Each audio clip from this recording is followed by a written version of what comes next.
Dear Putulab, isa kang bagong alamat na nagbibigay ng pag-asa sa mga di pinalad sa ganda ng katawan at pagmumukha.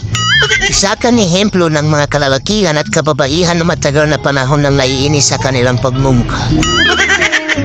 Isa kang inspirasyon para sa mga nagnanais na makitang nakamit na nila ang pinapangarap nilang ganda ng pagmumukha. Nagbibigay aliw ka at nagkakaroon ng pagkakataon ng bawat isa na mahumaling sa kanilang mga larawan. At muli, pinupost pa nila ito sa kanilang Facebook account upang ipagsigawan sa buong mundo na nabago mo ang kanilang mukha kahit ito'y panandalian lamang. Maraming salamat, Putulab. Nagmamahal, Filter. Napansin nyo pagka breastfeeding ang bata, sut-sut pa lang ng nanay, kinakabahan na. Shhh. Yes! Dahil ang gatas niya tama ang timpla. Ang linaw-linaw ng commercial, breast milk is still best for